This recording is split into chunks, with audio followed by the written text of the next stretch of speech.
Hello, friends. Some of you know this, many of you don't, but I smoked.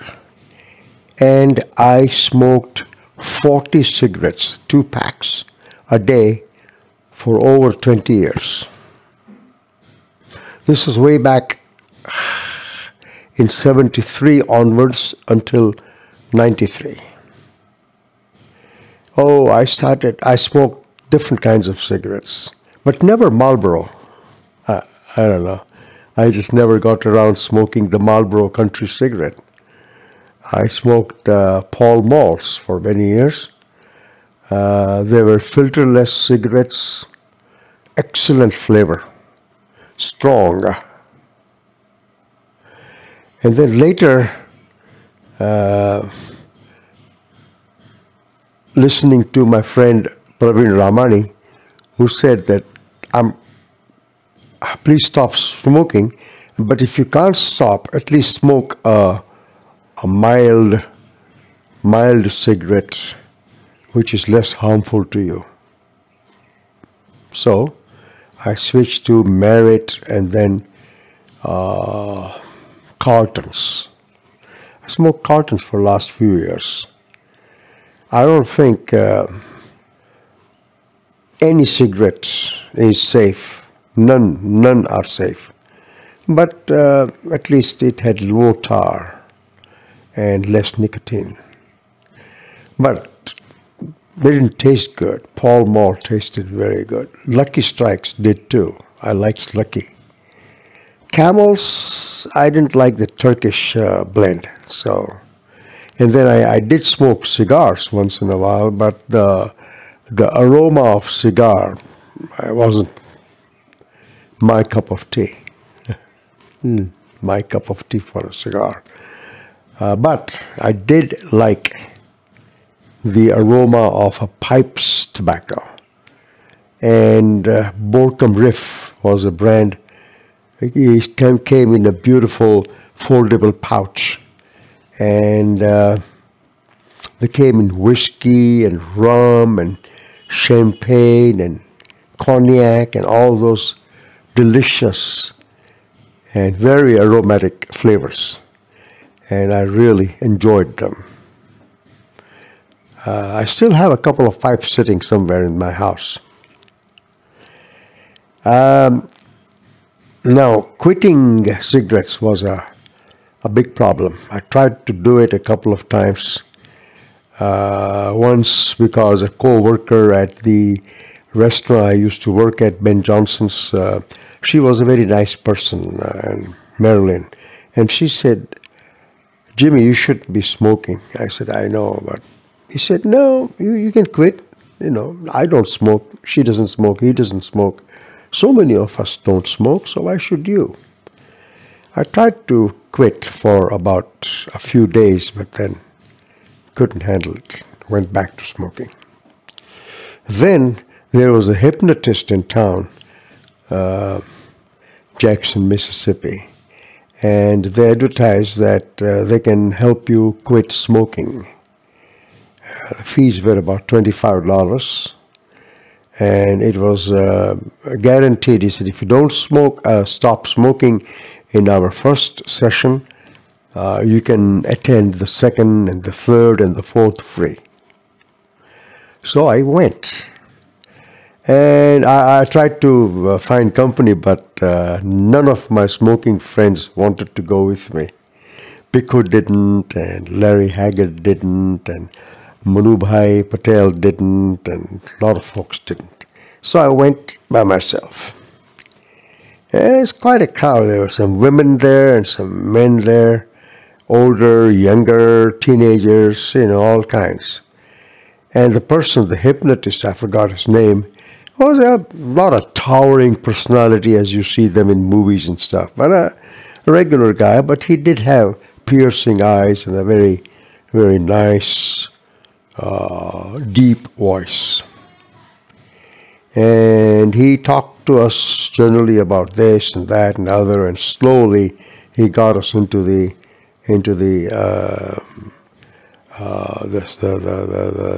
how would you say that, into how to quit smoking, into the spirit of giving up smoking.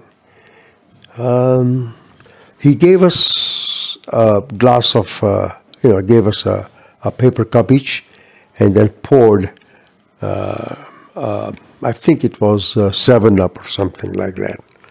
And we all tasted it, and it was 7-Up. And he said, now, leave your cups on the side. Like each is like one of those college benches, college chairs, where you had a little thingamajig to put your notebook on.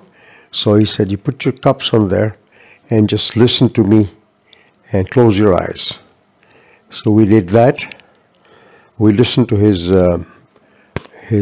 speech, and he talked about a lot of things, and he said, the drink you are about to try tastes terrible. So we repeated that a couple of times, I believe. And then we opened our eyes, and we were told to try to drink that 7-Up. And I tell you what, it tasted awful. Tasted like Lysol or phenyl or something like bleach or something like that. Bleach, yes. Everybody just said, everybody looked at it. I said, see, it's still 7-Up, but now you feel that it doesn't taste any different. But I have asked you to think that it tastes different. He just went on a couple of other little experiments like that. And then finally he said, now you will quit smoking. It'll taste bad. And we all were asked to light up a cigarette, which we did, and it did taste awful, really. Ugh. Didn't taste very good. Actually, you know what? If you are a smoker, a chain smoker like I was, you know that the first cigarette in the morning is the real pleasure-giving thing.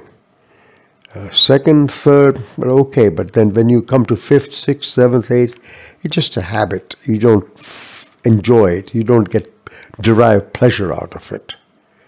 So this was exactly like smoking 100 cigarettes in a day. All of us felt good that, okay, our money was well spent. We all got out. I got home, and I was very excited. I said, oh, okay, I quit smoking. And I was off cigarettes for a few days. On the fourth or fifth day, though, I accidentally picked up the pack, That was a mistake. I should not have left the cigarettes in the house, but left it in the drawer, and I took it out and absent-mindedly started smoking. Didn't taste bad, and after a couple of puffs, I realized, oh, I'm smoking again, and I was smoking. So that's how it went. That's poof, the experiment. But then once I was at home listening to public radio, and Varsha was on her way home from the university after her day's work. And she came home and she said, did you listen to the radio? I said, yes, I was listening to the radio. She said, what do you think? I said, yeah, it's true. They said that secondhand smoke is very bad for you. It's even worse for the person next to the smoker. So she said, are you thinking of quitting? I said, nah, we'll keep the doors and windows open and all that. He said, yeah, but what about me, and what about Devin, and what about this dog, poor dog? She hasn't, she doesn't even know what's happening. I said, that's true. Kali, our dog, she was also breathing the smoke. I said, that's true. I never thought of that, If not for anybody else, for Kali, I will stop smoking, I said, just jokingly. And that was it. The discussion was over. And we just went about our routine. Next morning, when I got up, I think it was a Saturday.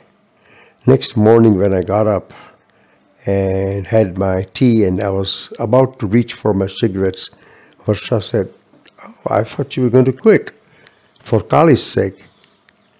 I said, "Yeah, that's true, isn't it?" He said, "Yeah, you said that yesterday that you will not smoke." I said, "Yeah, I did, but then, I said, yeah, you did. I said, okay. So I pushed it away.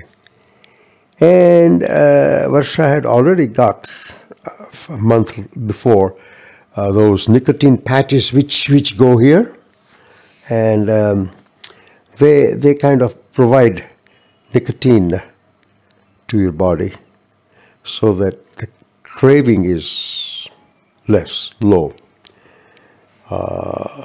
So she had already spoken to our physician, doctor, and had received those instructions how to use them. And those those patches are of different strengths depending upon how many cigarettes you smoke. And so mine was pretty strong, I'm sure. I was given that patch, and I used that patch, and believe me, it worked. It helped the nicotine to flow from the skin in and went into my body. But the oral fixation of having something in the mouth in between my fingers was extremely strong. It always is strong. So smoking, as they say, is both psychological and physical. And I had a hard time. But fortunately, Varsha and Devin, they were very cooperative. They were very, how would you say, nice to me. Actually, they say I was nasty. I just lost my temper, drop of a hat. I would sleep. I would wake up. I wouldn't want to eat anything. I was one miserable soul, really. And this lasted for about a week. Whenever I felt like smoking, I would be offered candy, gum, chocolates, Indian snacks, whatever that will keep me away from cigarettes. And it helped. Week, 2 weeks. Those patches, I used them only for 2 or 3 days. First day I used the patch, I felt good. I didn't want to smoke. So second day I said, I don't need a patch. I can do it myself. I was miserable. So third day I put the patch on. So I used the patch for about 3 or 4 days and then I quit. That's about it. But patches do help, believe me. Some people chew gum, special gum, but these patches that really help.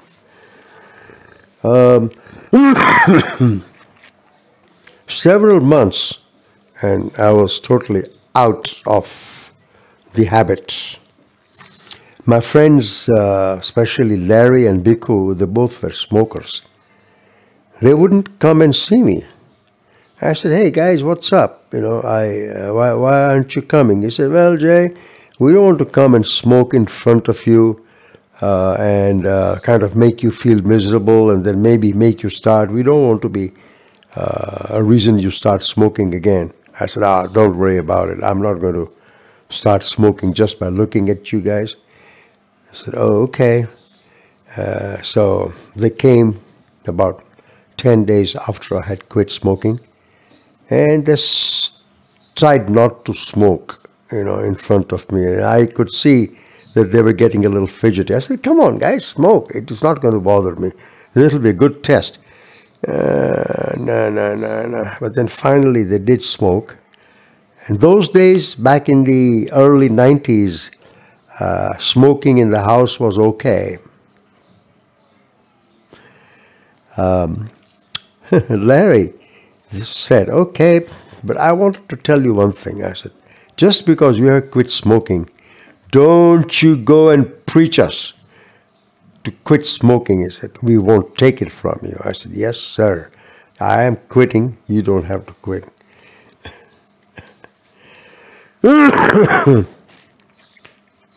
Neither of them quit. And I quit. I'm done. Done with cigarettes. Though, if somebody's smoking around me, I love the smell of cigarette. I take a deep breath and say, wow, yeah. It's still a beautiful memory. Some people, I've seen so many reformed smokers, they say, oh, we hate it, we hate it. I don't, I love it. I don't smoke, I don't have the craving for smoking, but I still feel that smoking is a pleasure. And it's a dangerous pleasure, but it's still a pleasure. And I was telling my brother Karthik, who is a physician and who always tried to help me stop smoking. I said, Karthik, what if I start smoking at 75 or 76? He says, why? You have quit. You're done. Why do you want to start?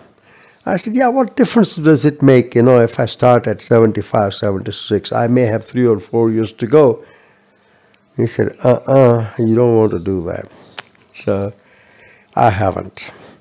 Larry, my friend, he had COPD and he passed away last year. He was in bad shape. Bhikkhu still smokes, but he is in very good health, fortunately. Keeping my fingers crossed. He's in good health, takes care of himself otherwise, and he doesn't smoke excessively though. My problem was I smoked a lot. Some people like my dad, my father, smoked 1 cigarette after lunch and maybe 1 or 2 cigarettes after dinner. That's it.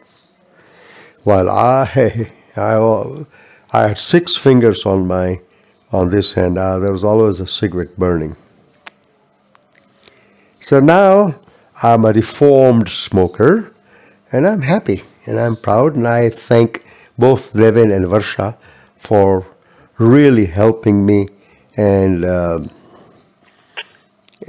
tolerating me during those trying times.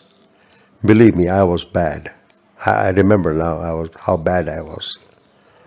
But I'm good now, so hey, please forgive me. Bye-bye.